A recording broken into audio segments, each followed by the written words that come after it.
Lampung yang menangkap terduga dukun palsu menipu warga Bandar Lampung hingga mencapai 81 juta rupiah.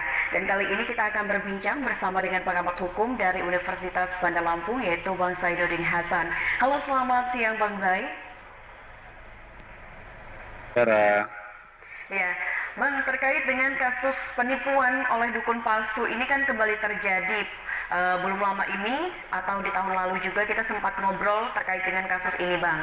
Dan ini kembali lagi terjadi menimpa warga Bandar Lampung yang ditipu oleh dukun palsu. Nah, kira-kira sebenarnya apa sih, Bang, yang menyebabkan masih ada saja masyarakat Bandar Lampung yang percaya akan hal-hal gaib dan bahkan ditipu oleh dukun palsu?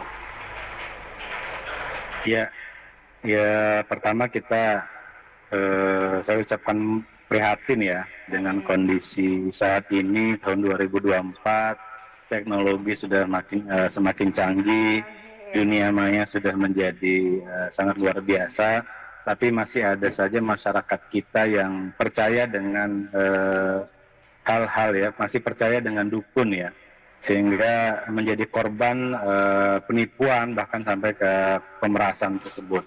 Jadi masyarakat kita memang saat ini masih apa ya, dari segi literasi ya, literasinya masih sangat rendah ya. Di Indonesia ini literasi hukum, literasi tentang apa namanya agama, literasi tentang teknologi, khususnya juga di Provinsi Lampung masih sangat rendah sekali. Sehingga perkembangan-perkembangan yang dengan adanya teknologi, kemudian dengan adanya literasi hukum, permasalahan-permasalahan ini kan sebenarnya sudah pernah terjadi dan bahkan sering terjadi ya adanya penipuan yang dilakukan oleh dukun tersebut. Akan tetapi karena rendahnya literasi, baik literasi hukum, literasi tentang agama, tentang teknologi, sehingga menyebabkan masyarakat kita lagi-lagi menjadi korban dari tindak pidana ini. Ya, jadi modusnya ya sama ya, modusnya adalah menipu ya, dengan latar belakang menjadi seorang orang pintar atau seorang dukun. Nah, harapannya sih media yang dalam hal ini ya, Tribun maupun media apapun ya, memiliki peran ya kita semua untuk bisa memberikan pencerdasan kepada masyarakat agar hal ini tidak terulang lagi di masa-masa yang akan datang. Oke, jadi bisa Mutiara garis bawahi bahwasannya literasinya untuk masyarakat, khususnya masyarakat Bandar Lampung sendiri memang masih kurang hingga menjadi korban modus penipuan dukun palsu seperti ini. Seperti itu ya, Bang ya? Iya, karena kan ini sudah sering terjadi ya. Iya, Mungkin betul. tahun lalu, beberapa bulan yang lalu kan kita sudah bahas dengan yang modus yang hampir sama, Mm-mm. Baik. dukun. Kalau untuk dari tersangka sendiri ini, Bang, ini kan eh, tersangka berpura-pura menjadi dukun palsu dan mengatakan bahwasannya memiliki kemampuan untuk mengusir gangguan makhluk halus dan sebagainya. Apakah motif utamanya ini motif ekonomi atau memang ada motif lain biasanya, Bang, kalau dari tersangka sendiri? Kalau lihat dari nilai kerugian sampai dengan 81 juta rupiah, ini sudah ada motif lain ya. Artinya kalau dari sisi ekonomi kan berapa sih satu bulan orang kebutuhannya untuk konsumsi sehari-hari maupun kebutuhan dia sehari-hari. Artinya ada unsur lain ya. Mungkin gaya hidupnya mungkin atau perilakunya ya, apalagi zaman sekarang sudah ada judi online ya, jadi orang sampai bisa menjual rumah, menjual tanah yang nilainya ratusan juta rupiah karena perilaku tersebut. Artinya kalau hanya untuk kebutuhan ekonomi, untuk hanya memenuhi kebutuhan konsumsi sehari-hari, saya pikir tidak. Artinya ada motif lain di balik dari tindak pidana dari dukun palsu tersebut. Oke, kalau kita melihat kasus saat ini, Bang, terkait dengan dukun palsu yang menipu warga Bandar Lampung ini, apakah bisa dikatakan sebagai kasus pidana yang terencana? Karena kita melihat dia ini modus penipuan dan bahkan ini terjadi pemerasan juga nih, Bang. Ya, dari awal kan memang kalau saya baca dari alur kasusnya kan ini tidak tiba-tiba ya, tidak ujuk-ujuk. Artinya semuanya by proses. diawali dengan masuk grup, kemudian di dalam grup itu ada proses chatting, ada komunikasi. Komunikasi. Artinya memang sudah direncanakan dari jauh-jauh hari, dari ada niat buruk atau mensrea dari tersangka ya. Ini sudah direncanakan terlebih dahulu. Artinya tidak tiba-tiba pada saat itu. Artinya memang sudah terencana. Apalagi kalau kita melihat nilai transfer 81 juta rupiah itu kan tentu saja tidak sekali transfer. Artinya transfer ini sudah dilakukan berulang kali. Artinya proses penipuan kemudian berlanjut ke pemerasan ini dilakukan secara terus-menerus dan dalam jangka waktu yang panjang.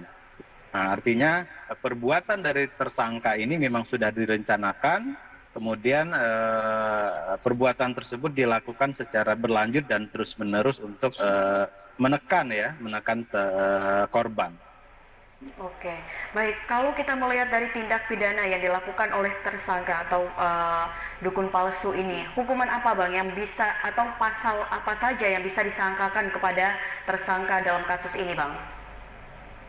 Yang pertama tentu dia dimulai dari penipuan ya, 378 KUHP, Kitab Undang-Undang Hukum Pidana. Kemudian yang kedua, tindak pidananya berlanjut kepada pemerasan ya, pengancaman, sehingga kan kalau saya lihat alur ceritanya kan dia menggunakan foto-foto atau video ya, divideokan, kemudian video tersebutlah digunakan untuk mengancam korban apabila tidak mentransfer sejumlah uang, maka akan disebarkan ke media sosial.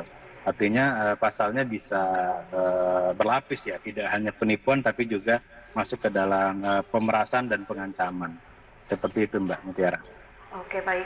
Terakhir Bang Zai, dari apa istilahnya ya, kacamata hukum. Tadi di awal sempat disinggung mengenai apa saja yang bisa dilakukan untuk mencegah hal serupa ini terjadi. Salah satunya adalah dengan memberikan edukasi ataupun masyarakat sendiri harus memiliki literasi yang baik. Nah Bang, selanjutnya apa saja yang bisa dilakukan oleh masyarakat supaya tidak tertipu dengan hal-hal lumrah yang biasa terjadi seperti ini Bang?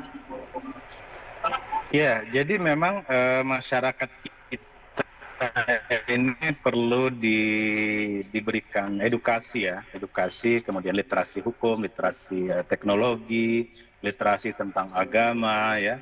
Artinya kasus-kasus ini kan yang menimpa korban ini tidak hanya sekali dua kali di Lampung, apalagi di Indonesia. Artinya sudah berulang kali terjadi. Harapannya sih ada mulai dari praktisi, akademisi, ataupun pendidik, ataupun termasuk media di dalamnya memberikan pencerdasan-pencerdasan kepada masyarakat tentang hal-hal yang harus dilakukan ya, hal-hal yang harus dihindari dalam sehingga tidak menjadi korban dari tindak pidana penipuan dan pemerasan ini. Ya mungkin mulai dari memberikan seminar, ya memberikan kampanye, kan, atau menyampaikan sesuatu, termasuk melalui berita-berita ini disampaikan secara komprehensif ya, bagaimana kita agar supaya tidak bisa menjadi korban dari tindak pidana penipuan maupun pemerasan tersebut. Artinya peran media, peran praktisi, peran akademisi, peran pendidik itu juga penting untuk bisa memberikan edukasi terhadap masyarakat agar tidak menjadi korban dari tindak pidana tersebut. Kemudian tentu saja agar supaya tidak terulang kembali terjadinya korban ini kembali, tentu saja harapannya ada komunikasi ya. Pola komunikasi ini kalau kita lihat tentu saja ada hal yang miss ya, atau yang tertutup, sehingga korban ini menjadi korban yang sendiri ya. Artinya dia tidak melakukan komunikasi yang baik dengan keluarganya gitu, dengan tetangga-tetangganya. Artinya ini terus-menerus sehingga mencapai kerugian 81 juta rupiah. Jadi ada keterbukaan juga ya, komunikasi dengan masyarakat di sekitarnya. Oke, jadi banyak sekali ini hal-hal yang ternyata bisa diupayakan untuk mencegah hal seperti penipuan ataupun pemerasan, berkedok, dukun dan sebagainya ini supaya tidak terjadi lagi kepada kita, khususnya masyarakat di Provinsi Lampung.